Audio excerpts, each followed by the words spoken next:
Yeah, that's what the Leafs do, bro. That's how we roll.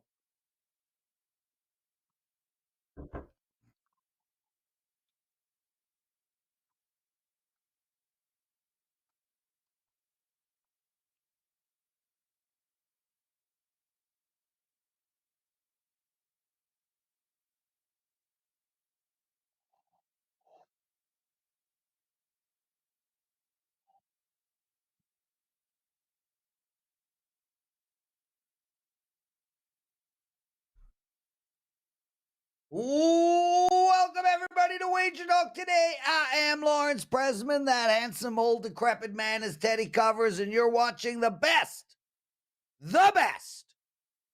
all sports betting daily show on the planet. Messed it up again. Worst slogan ever in history, but don't like Teddy's either. How are you, my friend? I'm doing just fine today, Lawrence. Yourself? I got these eye thing situation going yesterday. I was so, it was so swollen. Like I couldn't watch TV. I couldn't sit on the computer. It was so heavy. Anyway, it's getting better.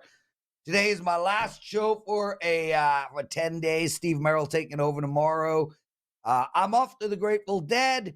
If anyone is going to any of the shows, Atlanta, Charlotte, Raleigh, Bristow, Virginia, and Pittsburgh, DM me on Twitter. My brother, who's on today? What are they going to be talking about? Jimmy Adams going to lead us off. He's going to talk some Rays and Jays in MLB action. He's also going to talk the Nationals and the Padres. So Jimmy Adams will break down a couple in MLB.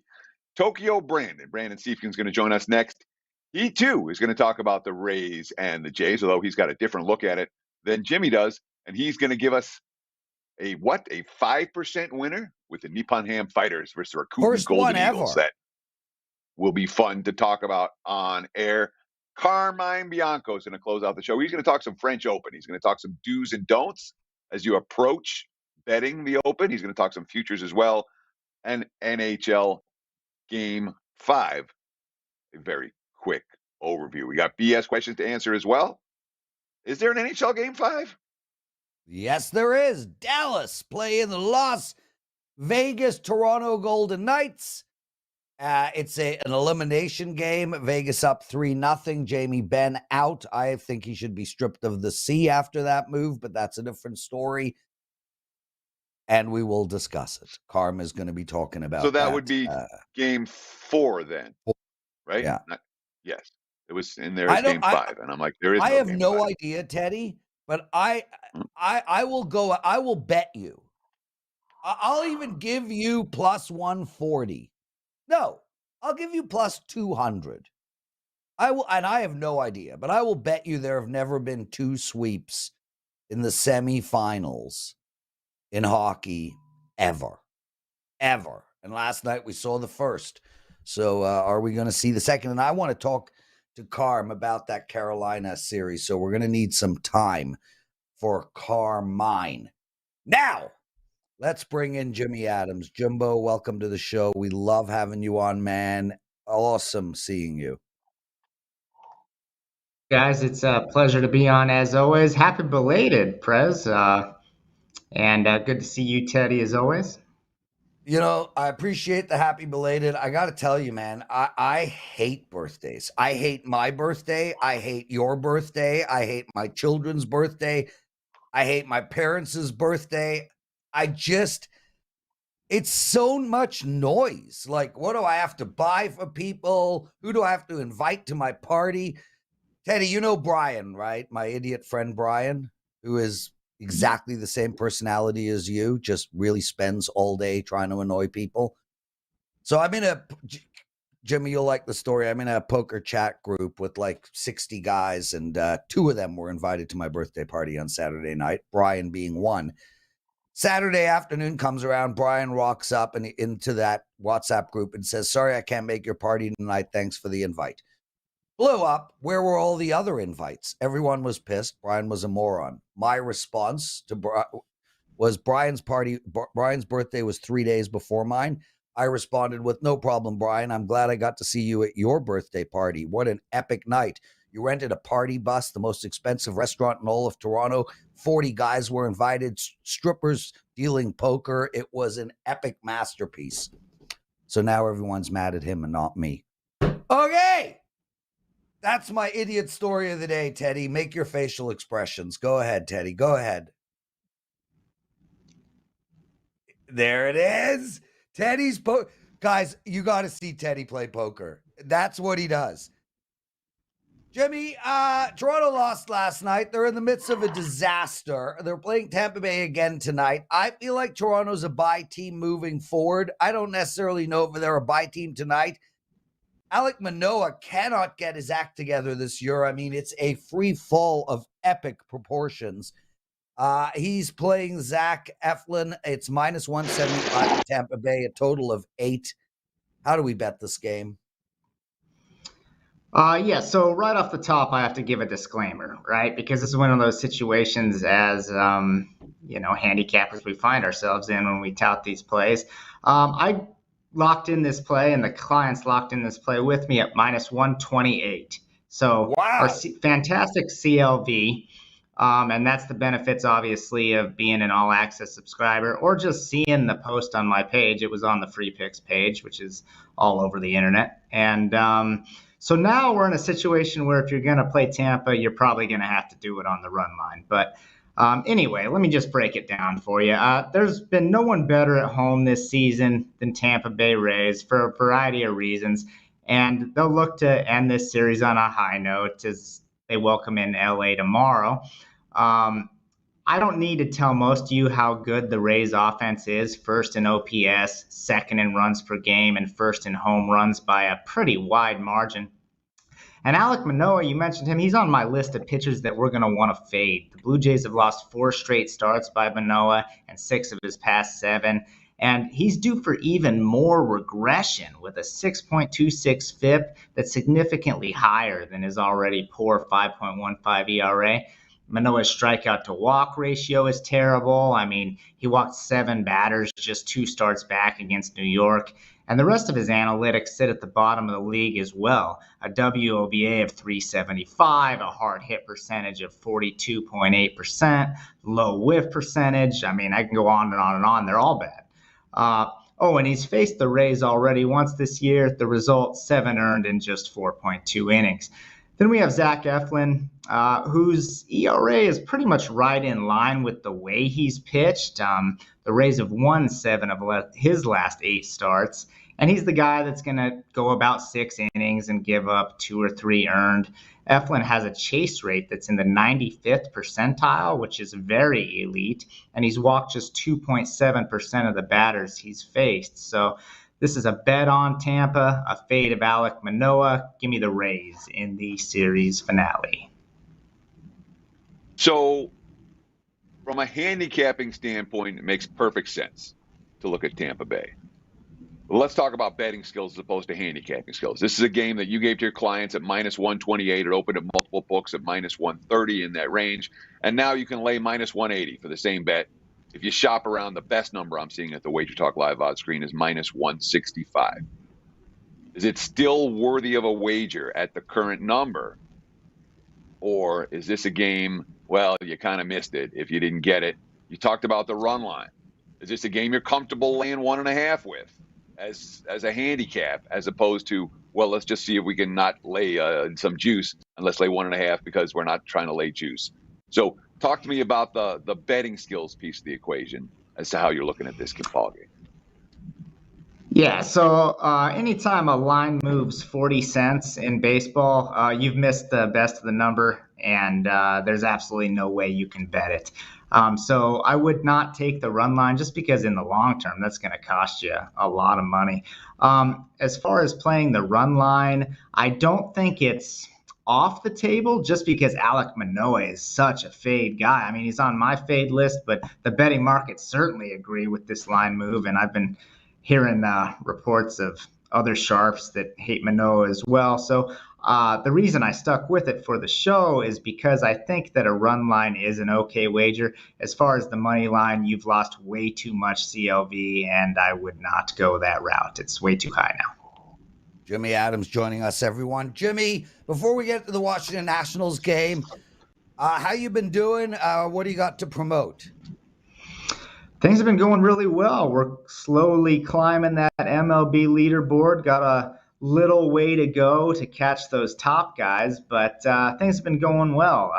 66.7% over the last 6 days, plus 36.85% ROI since April 14th. So a pretty big bankroll increase over the last, little less than a month and a half, up over 100 units over our last 305 plays. So baseball continues to be a very profitable sport for us, and it's only a matter of time before we go on another monster run. I'm giving out 2 plays. Both of these plays are client plays for this evening, which I don't think I've ever done before. And you can also find a 4% best bet at half price. So 3 winners, $12.50. Not a bad deal, only at WagerTalk.com. Wow, a lot of pressure on Carmine today, that's for sure. We got you giving out your entire pay package on the air. Toyko Brandon setting a record, first man ever to give out a 5% play free on the show. Maybe I'll just read Carmine's entire package without his permission from the back end to make him feel like he's part of the team here. Anyway, Jimmy, we're talking Washington, San Diego, 4:05 p.m. Eastern start time, a total of 9.5. San Diego with Blake Snell on the mound, minus 190. What do we do here? All right, so there are some pretty significant splits with the Nationals in regards to righties versus lefties. The Nats are 5th in WOBA against lefties, and they're in the top 10 in WRC+. And we saw them take advantage of another southpaw yesterday as they scored 5 runs on Ryan Weathers. That was a ticket that the clients and I cashed in the nice underdog role. And today we're going to target the team total simply because I do not trust Jake Irvin at all and have no interest in backing him. However, I do have interest in fading Blake Snell. Wouldn't be the first time I've done that on this show. Snell takes the mound fresh off giving 6 earned to the Red Sox in his last start. And it's also worth noting that while the Nationals don't necessarily need to win this game for us to cash this ticket, the Padres have lost 8 of his 9 starts this season. And when breaking down Snell's analytics, you're going to find a barrel percentage that's almost twice the league average, a high hard hit percentage, a WOBA of 372. He also struggles in the walk department, which is nothing new. He's done that throughout pretty much his entire career, and doesn't have a good chase rate, which is somewhat surprising. He's kind of excelled in that area in the past, so he's not fooling batters very much. Nationals, as I mentioned, very strong against lefties, and this is not something that's necessarily all that new. They've been hitting the ball hard all year long and could have even more wins on the season if those hits were to find holes earlier in the year. But all that being said, this team totals at 3.5, and I think the Nationals should get to 4 rather easily this evening. So Snell, in his last 7 starts, has allowed 3, 2, 2, 2, 3, 3, 2, 2, 3, 2, 2, and 6. The last time out, he got roughed up by Boston. But prior to that, it had been 3 or less in each of his last 6 starts. It feels like there tends to, of all the starting pitchers in baseball, it feels like there's more anti-Blake Snell action than anybody else. And yet, look at the line here. The broader markets are saying maybe this is, are they just betting against Irvin and has nothing to do with Snell? Is that what you, I mean, why is San Diego as high a favorite today as they are with a pitcher that nobody wants on the hill? And they're 1-7 his last 8 games. Do you understand you understand that? Or is this just everyone wants to fade Irvin? No, I think I do. There's a couple reasons. Part of it is the fate of Irvin. But the other part, and we are seeing the line tick down last time I checked, so a little bit of support for the Nationals in the betting market. But there is, while the betting markets don't love Irvin, there is a lot of sentiment in the market about backing the Padres. We saw support for them yesterday, and I kept going, this line's headed in the wrong direction. Why is it going this way? Why is it going this way? And they were never up in the game, really. But the wise guys like San Diego right now because they think that this lineup is poised to turn around. And there were some buy signs on San Diego that we saw the previous few games or so. So I think the betting markets really like San Diego in anticipation, trying to jump ahead and get on top of them when they do start winning games, if they do, thinking that this offense is much better and has underperformed all season long. And I would agree with that in part, but I want no part of Blake Snell, and the Nationals are very good against lefties, 3.5 over all the way. There we go. Jimmy Adams, everybody. Outstanding segment. Both those plays are client plays. Jimmy, you've promoted. You've hung out. You can now go back to bed. Thanks for joining us, everybody. Teddy covers. Before we get into what bettors learn, I had another bad night last night. 2 in a row. I'm just freaking so bummed. Lost on Carolina. Florida with just an unbelievable opportune goal. 4 seconds left to go in the game to clinch. And I had the over in the Cubs-Mets game. Lost it by 1 run. Got to bounce back tonight. Super important night for me tonight. I cannot lose 3 in a row. How did you do, bro? I lost as well, Lawrence. I had one play. It was not a good one, unfortunately. That being said, new day today, and I haven't been as hot as you've been. I mean, ridiculously hot from October. Yeah. I cannot go into a slump. It is not allowed. Under any circumstances, it is not allowed. Teddy, what did we learn in the wonderful world of sports betting? I want to talk about hockey, which I don't know that I've ever done when it comes to what bettors learned last night. But the Florida Panthers are doing something that's a little bit ridiculous right now. The most recent example that I could think of a team that came from absolutely out of nowhere to be live to win a title, that's Leicester City. You know, Leicester City was cashing 5,001 tickets and 1,001 tickets and lots of 500 and 100 and 201 tickets. And they went on to win a title, obviously. And that was out of nowhere, absolutely out of nowhere. Florida feels like sort of the same thing. Obviously, this is a team that needed another team to lose on the last day of the last game of the season just to get in. And they fell behind to Boston. They're playing with their other goalie. They switch goalies back to the real guy, and all of a sudden he stands on his head, and they win 11 of the last 12 games. Most at an underdog price. These type of runs are much more likely to happen in hockey or soccer, where there aren't going to be many goals. In the NBA, in MLB, you will see teams get hot in the post, and you see it in football as well. But to come from being a mediocre team all year to being a potential champion doesn't happen a whole lot in the other sports. NHL unique in that regard, where you see the teams that have done nothing all year suddenly spring to life. Lawrence, how big an upset is this Florida Panthers going into the finals? When you talk about this 11-1 run in the last 12 games with a goalie who had been benched and is now standing on his head, where does that stand for you in the pantheon of crazy teams that weren't supposed to do anything that are now competing for championships? I'll tell you, I mean, listen, I'm going to tell you right off the bat that I disagree with a lot of what you said, which is fine. I do it with a smile.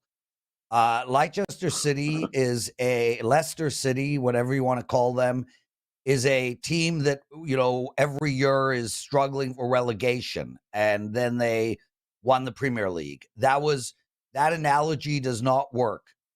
Florida last year was the President's Choice winner. They were the best team in all of hockey. Then they fired their coach, got a new coach, brought in a whole bunch of new players. It took them a while to gel. They were pretty damn hot the second half of the season. When they came into the playoffs, and you can ask Carmine this, Carmine bet them to win the cup.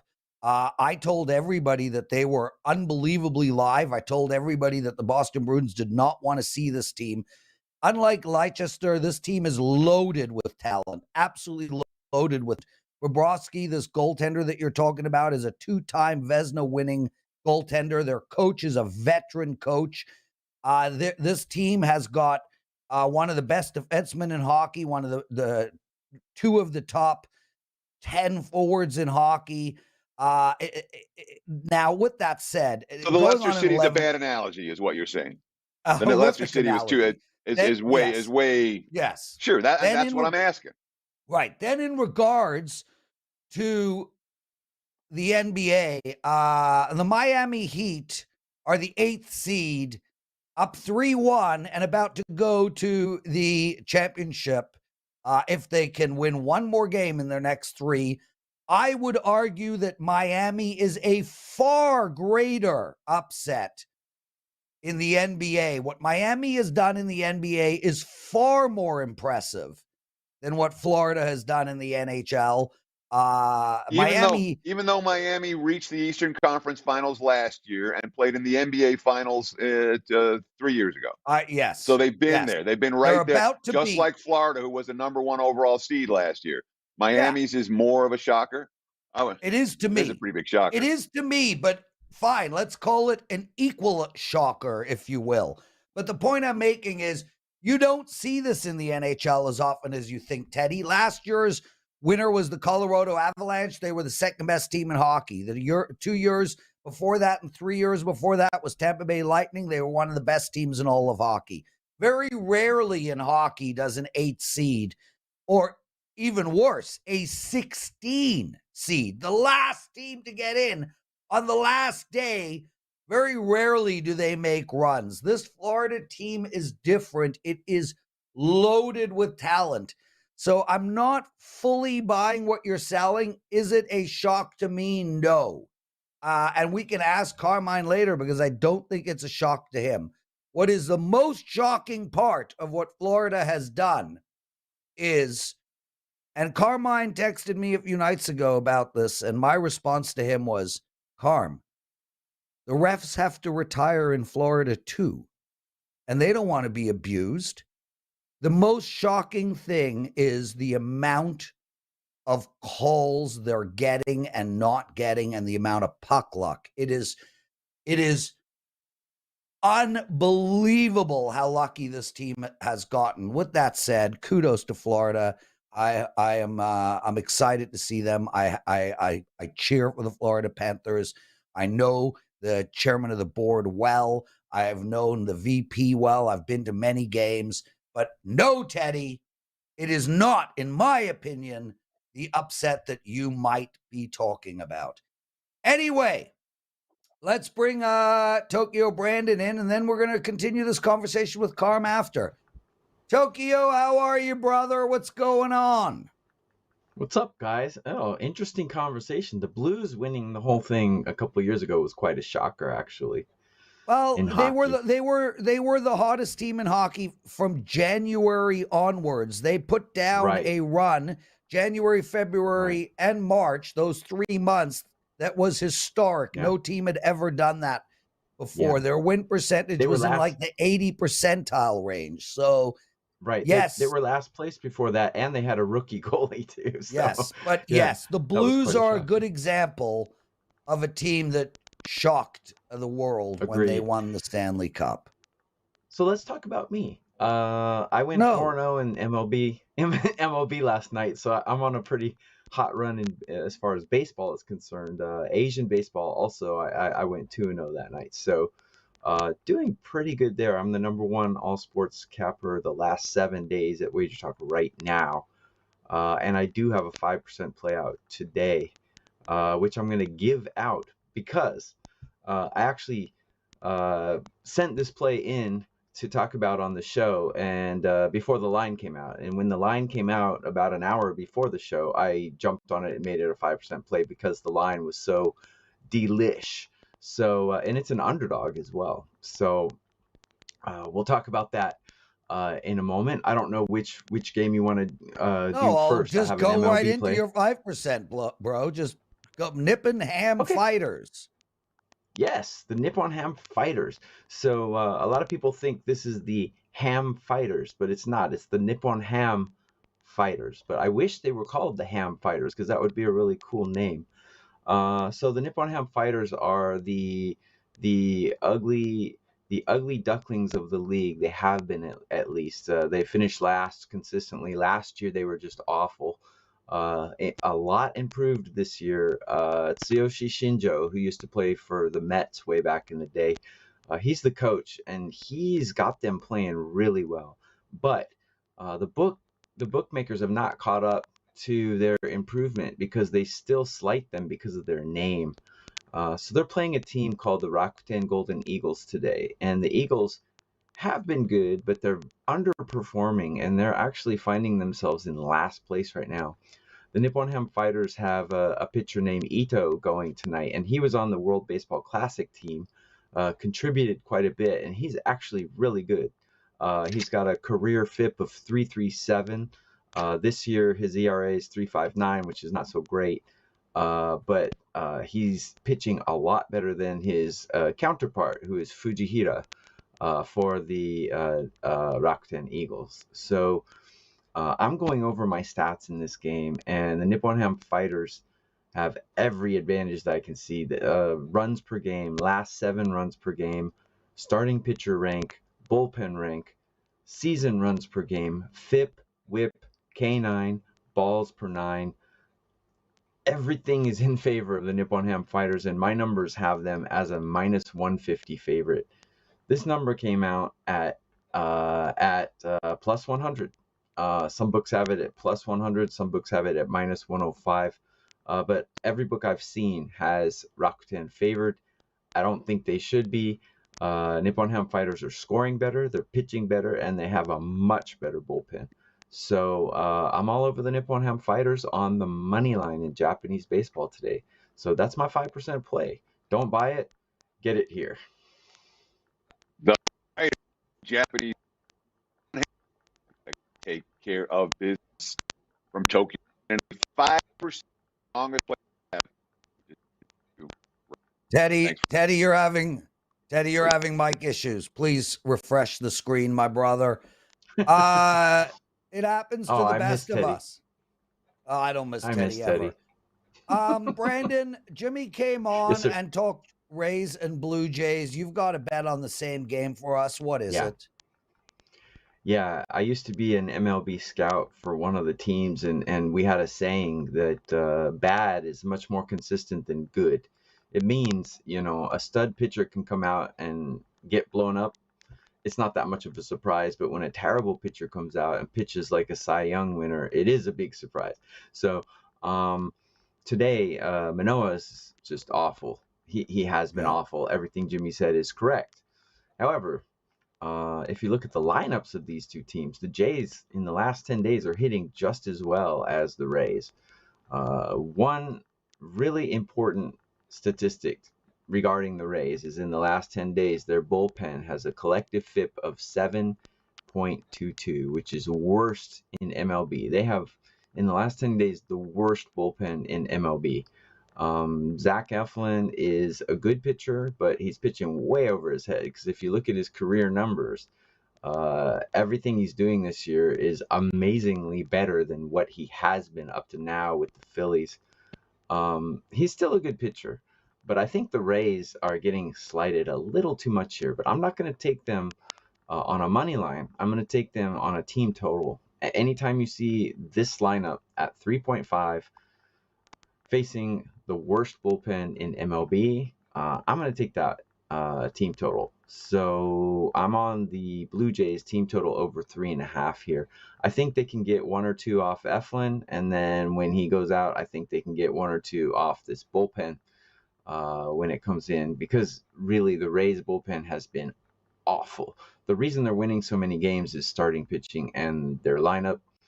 Look, these two teams have pretty even lineups. Yeah. I mean, I would take the Rays in the first 5, but I particularly like the Blue Jays team total over 3.5. So that's a client play. It's a smaller 2% client play. Perfect. But I like that. Yeah. Toyko Brandon, everyone, outstanding stuff. Number 1 handicapper in profit over the last 7 days, and consistently the number 1 handicapper year in and year out over at WagerTalk. A guy you really need to play if you like money. Toyko, thanks for being here. We'll see you in a couple of weeks, brother. Thanks, guys. Guys, quick message on First Pitch. It has been taped. It is up. You can see it now. It will not be live at 2 p.m. Eastern today. It is up at our YouTube channel, WagerTalk TV. Go and check it out. Teddy, we got the BS segment, brother. Let's go, Joe.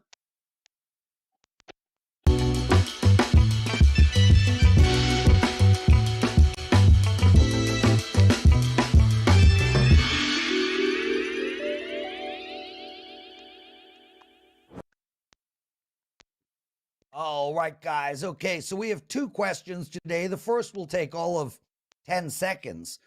Greg Maculuso writes, is there a website to go back and look at past lines, specifically when trying to look at trends on player props to see when the books increased numbers and how many times they have gone over the number? Teddy covers?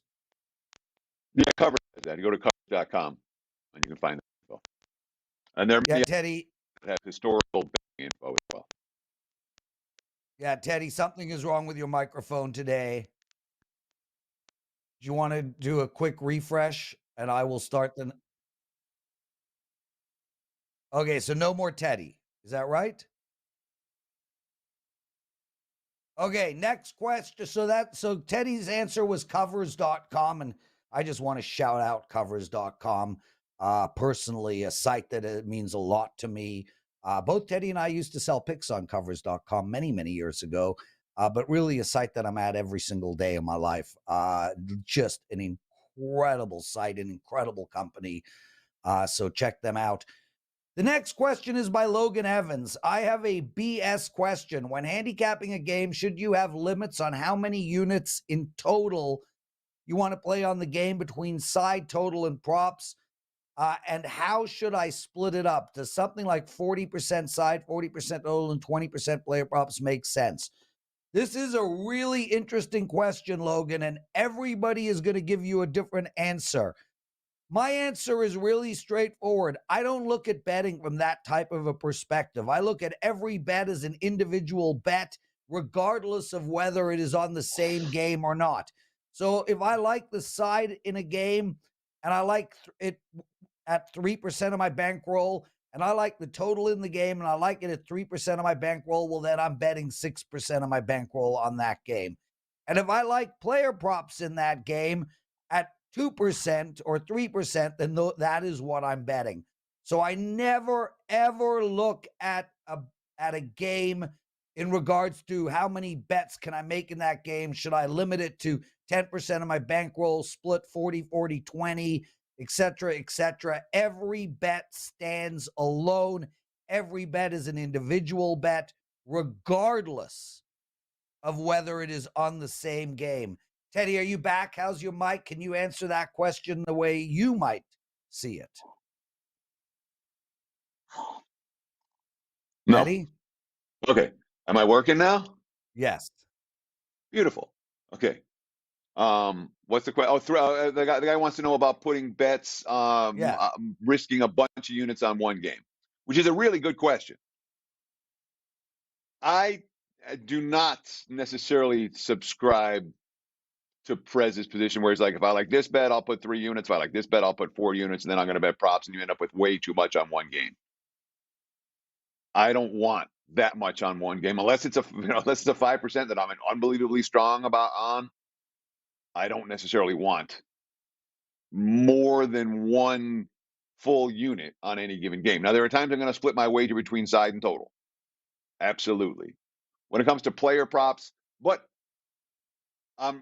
when 2 bets, side, total, or first half, full game, that's reasonable.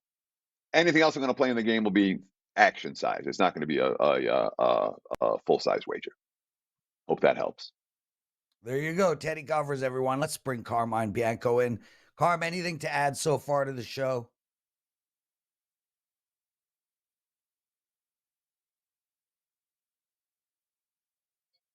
Leicester City. Think of the name Leicester, and that's how it's pronounced.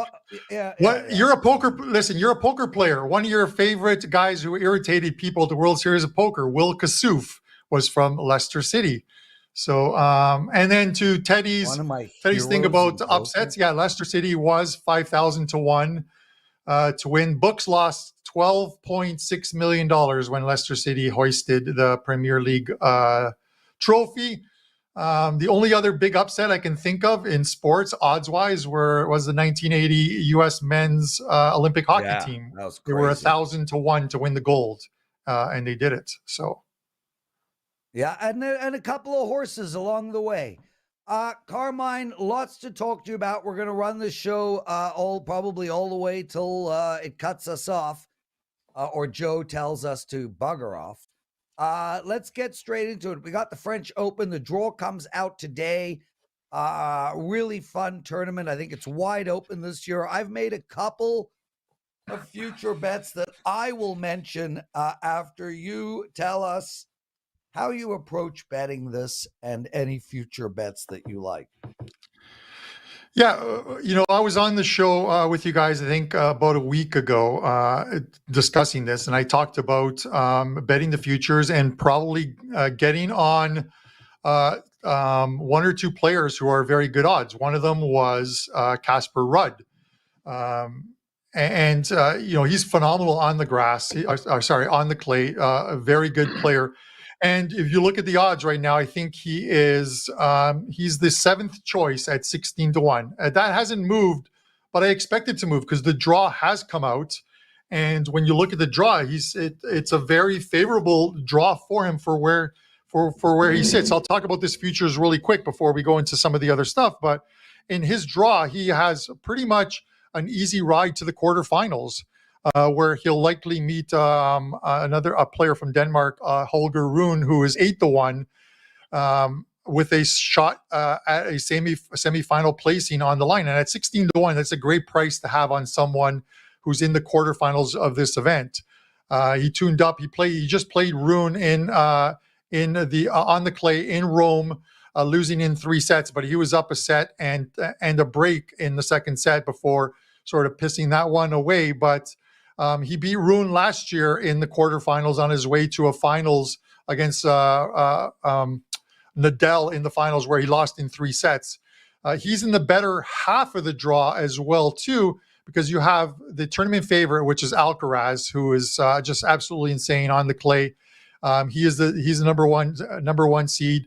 Djokovic, probably the greatest tennis player of all time. It's one you can argue. Also on the top half, in the bottom half, it's Medvedev, and he has a tough run to the quarterfinals where he's going to have to play guys like Yannick Skinner or Grigor Dimitrov or Zverev. So he has a tough draw. May not even make it to that semifinal round. So a very good 16 to 1 is a great price. And I think that as people started to see today's draw that came out, that price is 16 to 1 is likely going to drop to the 11 to 1 or 10 to 1 price on him. So it is one that I like. And he's now in the Geneva clay tournament. And the last 2 years, he's used that as a springboard, winning both times. And he's in it again as the number 1 seed, and likely will win it again to head into this French Open on a winning note. Carmine Bianco, Teddy, I apologize. I told you to go to the next game, but I also mentioned that I'm going to give out my 2 future bets. I've made 2 future bets on the French Open, and one of them is Casper Rudd. 16 to 1 was the numbers I got as well. And I made half of my Casper Rudd bet. So if I bet $100 on Casper Rudd, I bet $50. So half of my Casper bet I put on Taylor Fritz at plus 10,000. Those are my 2 French Open bets. Teddy? Carmine, let's talk some NHL Game 4 action. Vegas Golden Knights, Dallas Stars. We all know the stat from the NBA that the teams down 0-3 are 0-157 to win the series. Although, if you look at teams that lost the first 2 games at home and were favorites in the series in the NBA, down 0-3, those teams are only 0-3 lifetime. So big difference between 0-157 and 0-3 when you look at a correct sample size for what's going on in the NBA. In the NHL, however, teams have and do come back from 3-0 deficits. Does Dallas have a chance? They're favored tonight against Vegas, -115 total, 5.5. All right, Teddy, and thanks. We covered this one on Puck Time today, but I will talk about it very briefly, and hopefully you guys will just give me an opportunity to talk about some don'ts, what not to do in the French Open afterwards. But I'll say this. Listen, Dallas played two very good games in Vegas, could have come out with a 1-1 split in the games, unfortunately didn't. Came back, and a lot of people were on Dallas, myself included, in game 3, and thought a perfect opportunity for them to bounce back. A goalie mistake by Ottinger very early on in the game leads to a Vegas goal and puts them on a collision course for complete disaster in that first period. Jamie Benn takes a stupid penalty shortly after a 5-minute major and gets thrown out of the game, 2-game suspension with it. And 2 goals by Vegas, and that game was effectively over. I stopped watching after 10 minutes because it was done. There was no way Dallas was going to come back in that game, and didn't. But I feel like this is a spot where maybe they show some pride, play a better game. Ottinger is back in net. He got pulled in that game, and I think we're going to look at the gentleman's sweep here, where Dallas gets it done on home ice. Gives their fans a little bit of hope as they head to Vegas for Game 5. But effectively, this is a Vegas team that is going to make it to the Stanley Cup Finals. Whether it ends tonight or whether it ends on Saturday in Game 5 is what remains to be seen. But I really like Dallas in this spot. I think it's a very good spot for them to get the win, save a little bit of face, but it ends in Vegas on Saturday night at the very least if it doesn't end tonight. Carmine Bianco, everybody.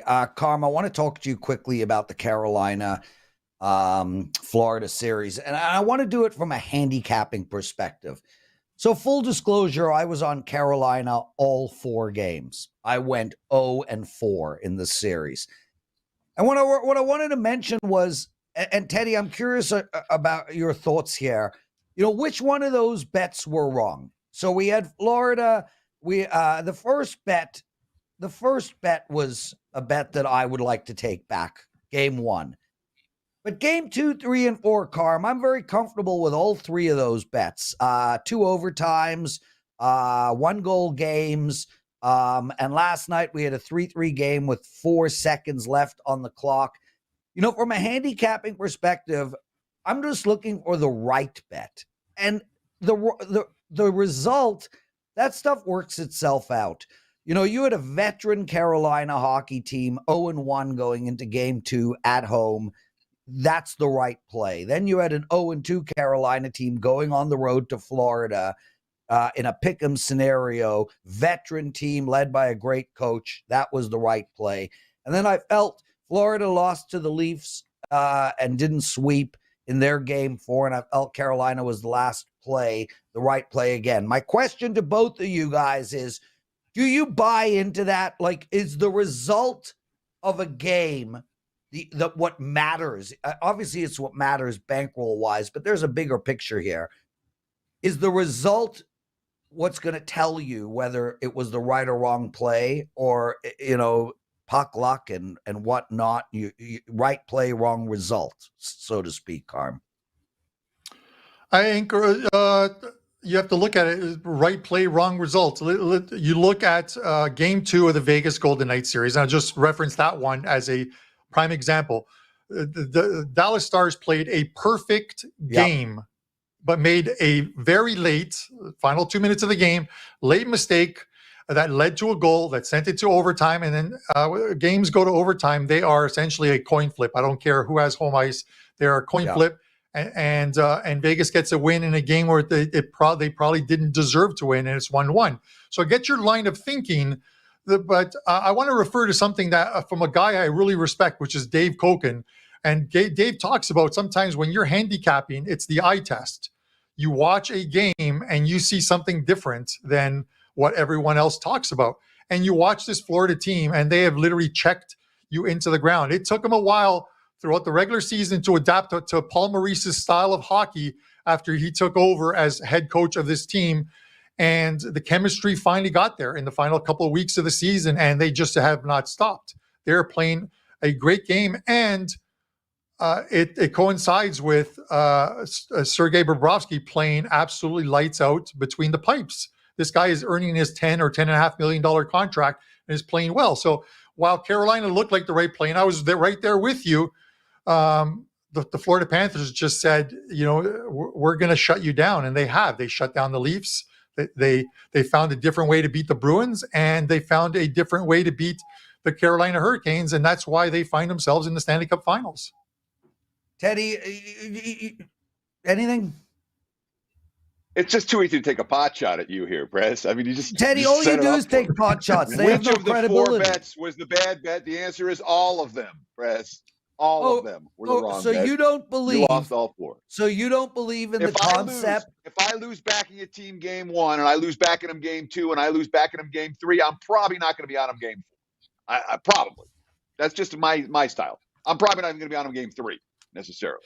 If I lose twice in a row backing the same team in a series, the next game I'll either take off, I'll think about it, we'll work on a total, we'll look different. But I tend not to lose 4 straight games with the same team as they get swept.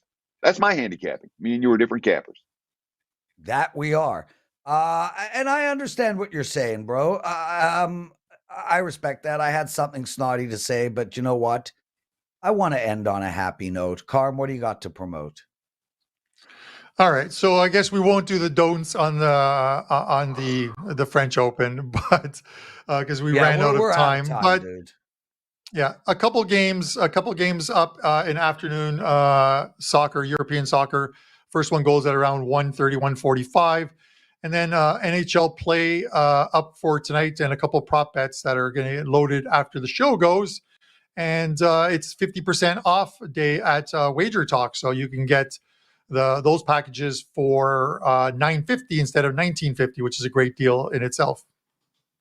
Carmine Bianco, everyone. Teddy Kai Biggs writes, my wife says Teddy is the sex appeal of a school bus on fire. The first thing that came to my mind was, well, somebody had to set that fire. Is a school bus on fire sexy or not? I have no idea. I don't know. I'm thinking it's not sexy, but it is sexy to the arsonist. So there is an arsonist somewhere who finds you sexy, Teddy. Anyway, guys, great show. It was awesome. We'll see you on June 7th. Lots of love to everybody. I'll be handicapping every single day. Stay with me. I know I lost 2 games, 2 days in a row. I'll be fine. I will sweep tonight, 3 plays. Grab them. Teddy, regardless of what people say, I love you. I will FaceTime you while at the Dead. We will share Terrapin Station together. Take care of yourself and take us home. WagerTalk Today will be back tomorrow. Myself and Steve Merrill will break you through the world of sports and sports betting like we do each and every weekday on WagerTalk TV, 9 a.m. Pacific, noon for you back east. Between now and tomorrow's show, enjoy the games and best of luck with all your wagers.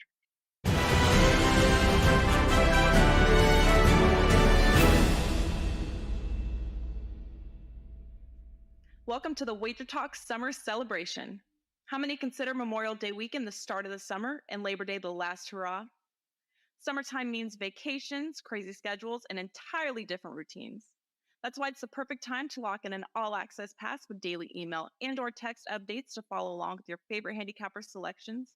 This offer gives you 98 days of access from Memorial Day through Labor Day. But you can start today and get a few extra days for free. A 30-day all-access pass is regularly priced at $2.99, and a 90-day all-access pass at $8.49. But with our summer celebration special, you can lock in the entire summer for under $6 per day or just over $40 per week. That's right, our summer celebration is only $5.79. But wait, there's more. Can't choose just one? Buy 2 summer specials at $5.79 and we'll give you $100 in bonus wager bucks. Just email support@wagertalk.com after your purchase and ask them to credit your account. This valid is offered through midnight on Wednesday, May 31st. From all of us at WagerTalk, have a safe and enjoyable summer.